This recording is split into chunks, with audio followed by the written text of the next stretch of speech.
दोस्तों, आज इस वीडियो में हम जानने वाले हैं कि फाल्गुन मास के अंतिम दिन की एकादशी सभी पापों का नाश करने वाली एकादशी है, यानी पाप मोची एकादशी। यह एकादशी कब है? एकादशी का शुभ मुहूर्त क्या है? हम इस वीडियो में एकादशी के लाभ और एकादशी की पूजा विधि और महिमा के बारे में जानने वाले हैं। अगर आपको यह वीडियो पसंद आए तो इसे लाइक करें, शेयर करें।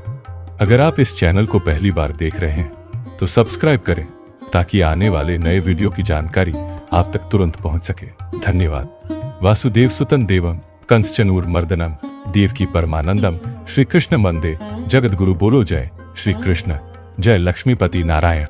दोस्तों, हमारे हिंदू धर्म में एकादशी का बहुत महत्व है, खासकर जो फाल्गुन महीने में मनाई जाती है।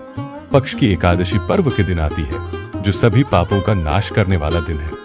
इसलिए इस एकादशी को पाप मोचनी एकादशी के नाम से जाना जाता है, जो भगवान नारायण को समर्पित है। दूसरे शब्दों में, एक महीने में 2 एकादशी आती है, जिससे साल में कुल 30 एकादशी होती है। जब पुरुषोत्तम मास आता है तो 2 एकादशी मिलाकर कुल 63 एकादशी होती है। यह 63 विशेष एकादशी भगवान नारायण को समर्पित है। आज भगवान नारायण की धूप, दीप, नैवेद्य आदि से पूजा की जाती है और तुलसी के पत्ते समर्पित किए जाते हैं ताकि सभी इच्छाएं पूरी हों, इस लोक और परलोक में पाप नष्ट हों।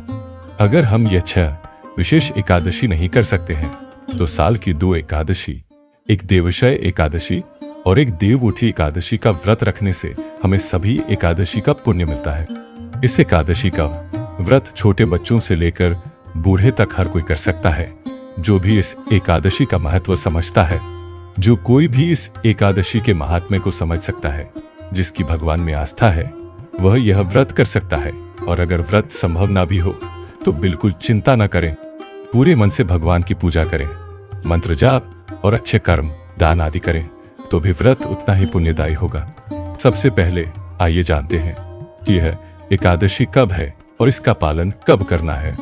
हमारे हिंदू कैलेंडर के अनुसार फाल्गुन महीने के कृष्ण पक्ष की एकादशी तिथि 14 मार्च 20 को सुबह लगभग 8 बजकर शुरू होती है, जो 15 मार्च 2 को सुबह लगभग 12:12 पर समाप्त होती है। उदय तिथि के अनुसार हमेशा व्रत रखा जाता है, इसलिए जब यह एकादशी तिथि रविवार 15 मार्च 2 को पड़ेगी तो एकादशी का व्रत रखा जाएगा। और एकादशी का पालन करना भी जरूरी है, जैसे हम एकादशी के दिन करते हैं। हम व्रत का संकल्प लेते हैं, व्रत करने का जो निर्णय हम लेते हैं उसे छोड़ना पड़ता है। व्रत तोड़ने का निर्णय महीने के दूसरे दिन छोड़ना पड़ता है। इसलिए इस एकादशी का पारण 8 मार्च 2 को सुबह लगभग 5 बजे से 2 बजे तक करना होगा, जिसे व्रत तोड़ना भी कहते हैं। आज भी भगवान की पूजा करके दान पुण्य किया जाता है, ब्राह्मणों को दक्षिणा दी जाती है, जानवरों और पक्षियों के लिए दाने और चारे का इंतजाम किया जाता है, और भूखे को खाना और प्यासे को पानी दिया जाता है। बहुत पुण्य मिलता है। हमें अपनी क्षमता के अनुसार दान पुण्य करना चाहिए। जो भक्त आज एकादशी का व्रत रखना चाहते हैं, उन्हें सुबह जल्दी उठकर नहाना चाहिए, साफ कपड़े पहनने चाहिए और भगवान नारायण के किसी भी रूप की पूजा करनी चाहिए। हमें उस रूप की पूजा करनी चाहिए जो हमें बहुत प्यारा लगे, और हमारे मन में आस्था पैदा हो। भगवान के लिए प्यार की भावना पैदा होती है, जिससे भगवान हमें अपने करीब महसूस होते हैं और हम भगवान के और करीब हो जाते हैं। इसलिए एकादशी पर व्रत किया जाता है। व्रत का मतलब भगवान के करीब रहना या भूखा रहना नहीं है। खाना छोड़ देना व्रत नहीं है। व्रत प्यार और स्नेह से किया जाता है। व्रत करने से शरीर स्वस्थ रहता है और मन भी स्वस्थ रहता है। एकादशी के दिन भगवान विष्णु की पूजा में भगवान की पूजा गंगा जल, यमुना जल, चंदन, हल्दी, फूल, धूप, दीप, तुलसी, मिठाई, फल आदि से की जाती है। मक्खन और मिश्री भी खा सकते हैं। यह जरूरी है कि आज चाहे भक्त एकादशी करें या नहीं, उन्हें इस एकादशी के महात्म्य के बारे में बताई गई कहानी जरूर सुननी चाहिए। गीता का पाठ किया जा सकता है, सुना जा सकता है और विष्णु सहस्त्र नाम का पाठ किया जा सकता है। भगवान विष्णु की पूजा एकादशी का धार्मिक महत्व ऐसा है कि इस एकादशी का नाम लेने मात्र से ही व्यक्ति को अनजाने में किए गए पापों से मुक्ति मिल जाती है। जो भक्त आज 72 बार भगवान श्री हरि का नाम जपते हैं और विश्वास के साथ नियमों का पालन करते हैं, भगवान उन पर हमेशा कृपा करते हैं। उन्हें सुख, शांति और अंततः मोक्ष का फल प्राप्त होता है। इस एकादशी का व्रत ऐसा है कि अगर घर में सूतक भी हो तो भी एकादशी का व्रत रखा जाता है, लेकिन पूजा नहीं की जाती है। अगर बहनें मासिक धर्म में हैं तो 5 दिन एकादशी की पूजा की जा सकती है और व्रत भी रखा जाता है, और नहीं तो व्रत रखा जाता है लेकिन पूजा नहीं की जाती है। एकादशी के दिन पीपल के पेड़ की पूजा की जाती है। तुलसी माता की सुबह और शाम धूप, दीप आदि से पूजा की जाती है। आज एकादशी का व्रत रखने वाले भक्तों को गौ माता की सेवा करनी चाहिए और गौ माता की परिक्रमा भी करनी चाहिए।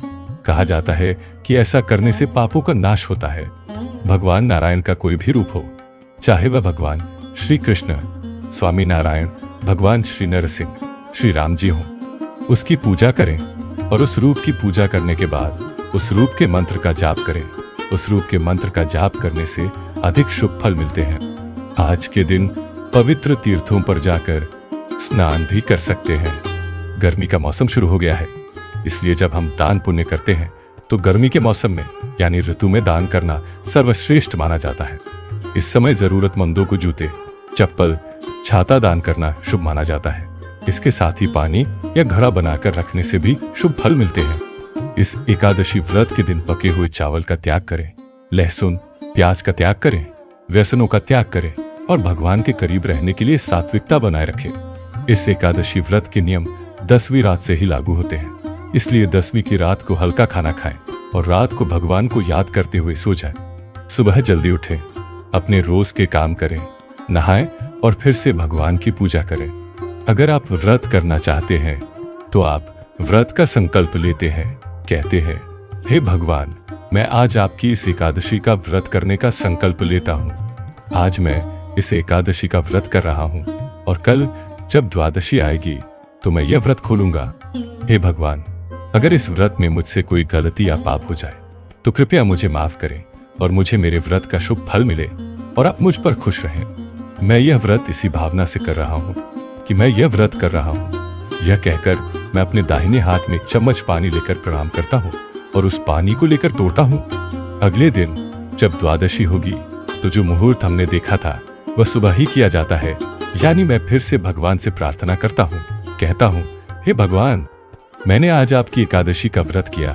हे प्रभु, मेरी गलतियों और पापों को क्षमा करें और इस व्रत से प्रसन्न हो। मैं प्रार्थना करता हूँ कि मेरा जीवन और मृत्यु सार्थक हो। ऐसा कहकर अपने दाहिने हाथ में एक चम्मच जल ले और उसे छोड़ दे। इस प्रकार व्रत का व्रत पूरा होता है, लक्ष्य प्राप्त होता है। जो भी दान और पुण्य करना हो अपनी क्षमता के अनुसार करें। इस तरह एकादशी का व्रत पूरा होता है। दोस्तों, उम्मीद है आपको यह वीडियो पसंद आया होगा। इस दिन भगवान नारायण के इस मंत्र का जाप करने से न केवल पापों से मुक्ति मिलती है बल्कि भगवान श्री हरि की कृपा भी प्राप्त होती है। माँ लक्ष्मी जी के साथ शांताकरम भुजगसेनम पद्मनाभम सुरेशम विश्वधरम गगन सदृशम मेघवर्ण शुभांगम लक्ष्मीकांतम कमल नयनम योगी भर ध्यान गम्यम वंदे विष्णु भयारम सर्वलोका एकनाथम। बोलो भगवान लक्ष्मीपति नारायण की जय।